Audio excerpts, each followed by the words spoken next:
होतो कुणकेश्वर गावी.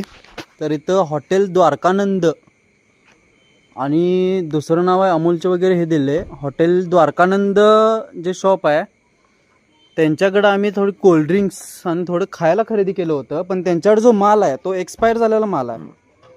जो काही तिने माल म्हणजे जे जे तुम्हाला दिसतं त्यामध्ये डेट बघू शकताय 4 महिन्याच्या आधी ते एक्सपायर झालेला आहे. 1/8/2025 याच्यावरती. हे काका आहेत, त्यांना मी याच्याबद्दल विचारलं तर ते म्हणतात कंपनीनंच आम्हाला माल दिला आहे, त्याला आम्ही काय करू शकत नाही, तुम्हाला काय करायचं ते करा. त्यांना म्हटलं हे रिटर्न घ्या, तर आम्ही घेऊ शकत नाही, तुम्ही फोडलाय, आम्ही ते माल रिटर्न घेऊ शकत नाही, तुमचं तुम्ही बघा तुम्हाला काय करायचं आहे ते, असं यांचं बोलणं होतं. तुम्ही माल पण बघू शकता, बाकीचं माल पण आपण चेक करूया तिथं जाऊन.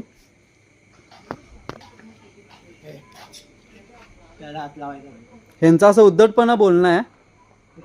अण्णांनी आपल्या प्रशासनला तू जर फोडलं नसती तर मी अहो तुम्ही एक्सपायर झालेला माल कसं विकू शकताय? 4 महिने एक्सपायर झालेला माल हा तुम्ही कसं विकू शकताय सांगा मला? तुम्ही माल घेताना एक्सपायरी डेट चेक करत नाही का? लहान मुलं वगैरे खरेदी करतात ते, त्यांना जर काय झालं तर तुमच्याकडे काय होणार नाही का? घेते बी म्हणजे हे म्हणतात मला तुम्ही पहिला एक्सपायरी डेट पहिला फोडायच्या आधी चेक करायची होती, पण तुम्ही विकायच्या आधी चेक करायला पाहिजे होती ना, ती तुमची जबाबदारी आहे ती. ह्यांचं असं बोलणं आहे तो पावसाळ्यातला माल आहे, आम्ही ते चेंज करून देऊ शकत नाही. आपल्या प्रशासनाकडे आणि ह्याच्याकडे एक नम्र विनंती आहे की यांच्या विरुद्ध योग्य काय ती कारवाई झाली पाहिजे. हा माल कुणाकडून घेता तुम्ही? डीलरचं नाव काय? सिंधुदुर्गचा डीलर कुठे आहे ते शोधा.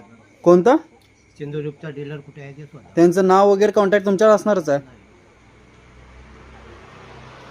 हा व्हिडिओ यूट्यूबला आणि ह्याला मी शेअर करणार आहे, ठीक आहे. तुमचं नाव काय म्हटलं काका? त्याच्यावर लिहिलेलं आहे. बर, मला दुसरी एक बॉटल द्या, अजून एक पेमेंट करतोय मी. तुम्हाला काय त्याची काही गरजच नाही ना, तुम्हाला काय हे करायचं आहे का? काय करायचं? तुम्ही अहो 4 महिने एक्सपायर झालेला मला, तुम्ही आता कसं विकू शकताय? घेतली असती ना. मी तुम्हाला चेंज करून द्या म्हणलं म्हटला तर तुम्ही म्हणता आम्ही देऊ शकत नाही. फोडल्याला संबंध नाही, तुम्ही 4 महिने एक्सपायर झालेला माल कसं काय विकू शकताय? फोडली नसती तर मी तुम्ही 4 महिने माल एक्सपायर झालेला कसं विकू शकता? 4 महिने एक्सपायर झालेला माल कसा विकू शकता तुम्ही शॉपमध्ये? हा, ह्याचं उत्तर